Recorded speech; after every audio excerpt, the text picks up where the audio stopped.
you've obviously given your opinion, and you're fans, you know more about it than I do. So I'm going to go ahead and say that maybe not going to make a move then. But it was just a thought. To be honest, I mean, I would say, the only way I can see anything happening is for Drew Doughty. That's the only way I can see anything happening with someone like Nick Cromwell. The only other option is Brad Stewart, which I think would be a more logical move for Drew Doughty. That's the only thing I can think. But again, I'd hate to lose Brad Stewart. Well, it's such a tough one, our defence. I like everyone we've got in there at the moment. If you wait for another 8 or 9 years, surely Nick Lidstrom's one of his children's bound to be ready to play for you by then. Yeah. I've said this. Anyone that's ever played any of the Football Manager games or Eastside Hockey Manager, when the great players retire, like in the football games, Zidane and Figo and stuff like that, they automatically regen as like 15-year-olds in the Football Manager games. Nick Lidstrom is the real life version of that. When he retires, he's going to stay on and stay on. He's going to retire, and his stats is going to regen as one of his own children. Just come straight in. We're going to have like Lucas Lidstrom playing as soon as he retires. I probably picked the youngest of his children there as well, because I can't think of the names of the other ones. Not that you're stalking them or anything, Brad. Not that you're sitting on Facebook checking their updates or anything. I haven't got time. I'm outside Jeff Skinner's house. I've got to do that. Curtain twitching out the front.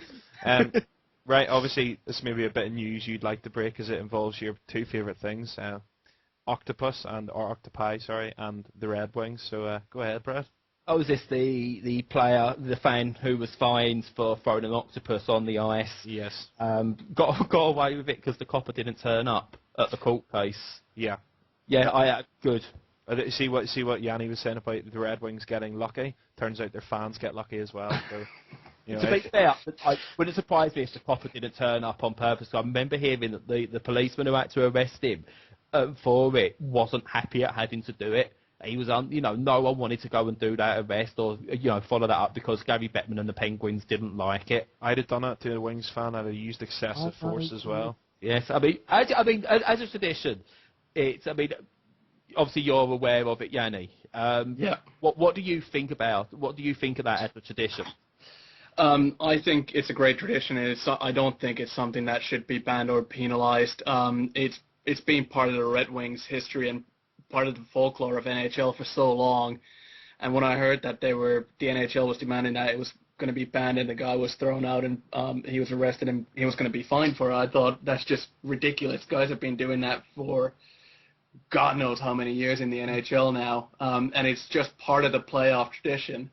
Same as throwing hats on the ice. I mean, come on, if you take little things like these away from the fans, it kind of deducts value from the game and the product that you put on the ice. Because come playoff time, I'm always expecting to see the octopi thrown on the ice when it's a Detroit game, despite my dislike of Detroit. Yeah, it struck me. I was reading when I was following this up. The only team ever apparently to have complained about the octopus on the ice was Pittsburgh in the 2008-09 season, which they went on to win anyway. So I just don't get it. And it seems that as soon as Pittsburgh complained, Bettman just couldn't wait to try and get it banned, and it's frustrating. It's, as you say, if they do ban the octopus on the ice, they have to ban, for the same reasons they want to ban the octopus, they have to ban the hats, and you can't. You stop, 10,000 fans throwing a hat onto the ice and arrest all of them. Go ahead, I dare you. Well, the easiest way is just to stop fans going to Detroit games. I think that would be much better. If we just stop the fans going to Detroit games, don't give them home advantage. We don't live in Phoenix. No one's stopping them. They're choosing not to go. We've sold out. I think we've got the record of most sold out games in a row or something like that. Oh, you just have all the records, don't you, Brad? You just got all the records. Yeah, we got Nick Lidstrom, the oldest man to ever play in the whole world, the best defenseman ever. We've won more Stanley Cups than anyone else. You're just great, aren't you, Brad?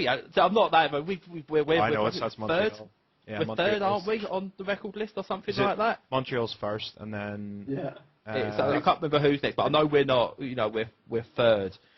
Washington a second, maybe. Right. Well, this is one funny bit of news that I really loved. Mike Commodore obviously signed with the Wings. Anyone that was growing up in the 80s probably had a Commodore 64. the home computer system, and there is charity pledges to get him to wear the number 64.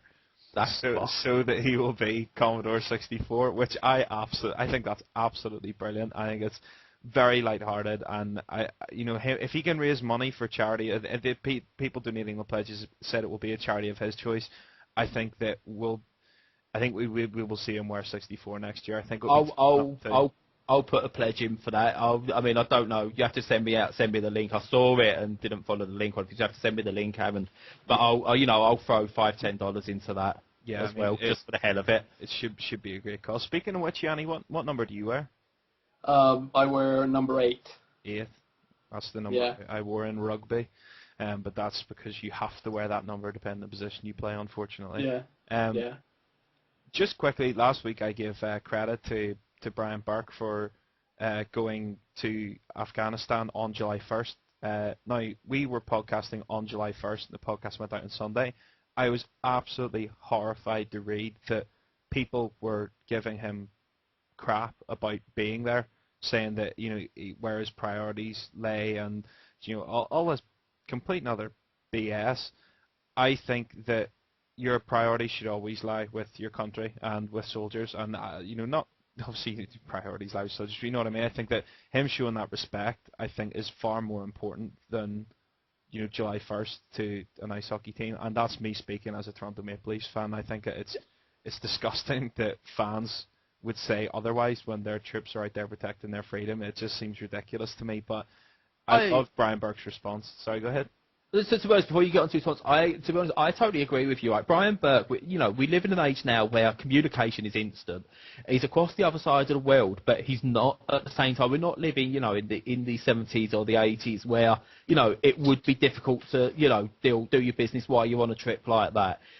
Today, conference calls, whatever, emails, he's there. He's good as there anyway. So him being that far across the other side of the world makes no difference to the free agency. He can still do what he needs to do from where he is, and he's got a team to do it. If Skype is good enough for pucks across the pond, it's sure as hell good enough for Brian Burke.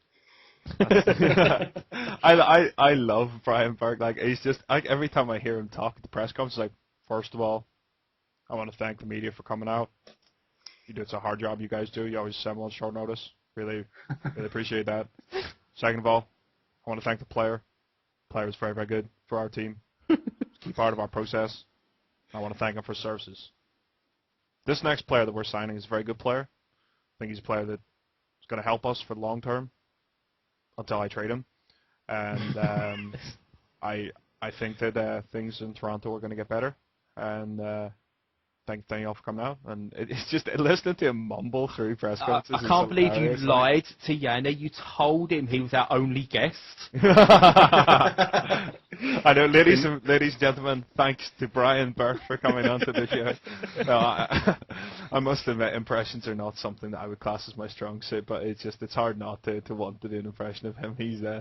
We should have a game where any time we discuss Brian Burke, he has to come out, and then you have to do an impression of Kenny Holland. To be honest, this is really bad. I can't do Kenny Holland. He sounds just normal. I can't do it. I can't even do an Essex accent, and I'm from Essex. Brian Burke sounds like he's got like a wet sock shoved in the back of his mouth. He's like, but it's the same. I love it. It's like, I bet you, like in the back office of the Maple Leafs, the guys are going, Brian, which speech are you going to pull out today? And he's got like 3 preset speeches, and it's like he just has it in front of him, and there's just like, instead of a name, there's just like a blank space, and it's like, I really want to thank Brett Lebda for his services to the Toronto Maple Leafs. Then 2 minutes later, he'd be like, I really want to thank Robert Slaney for his services to the Toronto Maple Leafs. Like, it just doesn't make sense. Like, they're always the same. It's thank you for the media for coming out. You always get here on short notice. Thank you to the player for what he's done to the team. This next player is going to be, and like, it's just carbon copy after carbon copy of the same speech. But the one thing I do like about Brian Burke is he doesn't take any crap. He's a bit of a knob sometimes, but he doesn't take any crap, and I give him the utmost respect for spending his time in Afghanistan. And the other thing to remember is, like I said, they have 3. They've got Dave Nonis. They have Rick Dudley, Chuck Fletcher. It's not like he's the only GM in that place. Do you know what I mean? They don't need him to be there to get Brad Richards. And the people that think the reason that we didn't get Brad Richards, it may well be Brian Burke's fault, but that's because he chose not to front load the contract. I don't personally think that would have got us Brad Richards, but if there's one thing you can do, it's criticise him for that, but don't criticise him for being in Afghanistan. Get a life. Totally agree. Yeah.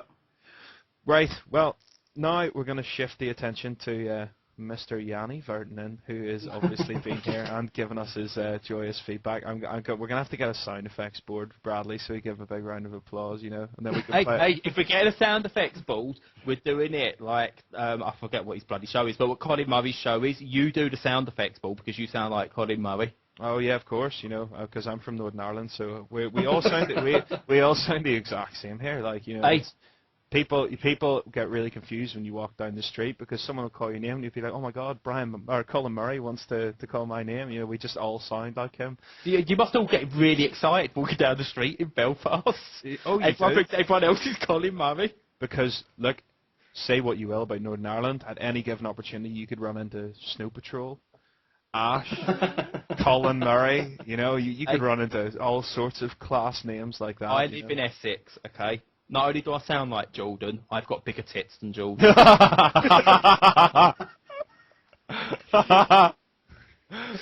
Bradley, although I'm straight, I'd rather sleep with you than Jordan. The state of that woman, she's a disgrace. Anyway, that's our introduction to Janne. Yes, that's exactly what I was going to say. Anyway, thank you very much, obviously, Janne. Thank you very much for coming to join us, and I hope you'll join us again at some stage. Yeah, like I said, I'm really happy to be here, and hopefully the insights that I've given have been of value. Well, it's slightly more insightful and more valuable than Bradley telling us his cup size like that. Oh man, I was not expecting that. Right. Obviously, you were brought up in Finland, so do you want to tell us a bit about how you got into hockey and sort of what your experiences were like in the leagues there compared to here? Yeah, sure. I mean, I guess the easiest way I can say that I got into hockey in Finland was where we used to live in Espoo, which is a kind of a small town right next to Helsinki. When my little brother was born, it was in January, and I guess it was easier for my mom to kind of keep me occupied and at the same time give my brother a bit of air, was to kind of take me outside to the back of the apartment buildings and just have me skate there because they always froze the football field for the winter. So it was a great place to kind of pick up the game, start skating, and kind of really play with all the other kids on the who lived at those apartments. But at the same time, I guess my interest was sparked earlier because I have vague memories of actually playing hockey with my dad inside our flat in the corridor using our front door as the goal, and my dad being the goalie, and I'm just lucky that the puck wasn't a real puck and it was kind of just hollow. Otherwise, I think my you might dad not have had a little brother. Yeah, exactly. But no, I got into kind of organized hockey when I was around 8 years old. A couple of friends from school taught me into going to a local kind of outdoor league. So that was really the start. So literally, I learned how to skate outdoors, and my first experience of playing hockey was outdoors. So it's all kind of sprung from there. And my kind of one big regret from playing hockey is that I never carried it on consistently when I was younger at a league level. I would play a year, then I'd give it up for a year or so, then pick it up again, play for a couple of years, then give it up. But yeah, it's been a long kind of route to get to where I am today in the UK. I mean, I had a stint in the Netherlands where I played for Utrecht for I think four years, give or take, before I went to the army. So after Utrecht, I came to the UK to study, and obviously got introduced to hockey again through friends. But it was on wheels, so picking up inline hockey, and kind of found my love for the game there. And that's kind of how I, in a long-winded way, how I've come about and how I've kind of picked up the game. Where does in Finland, because obviously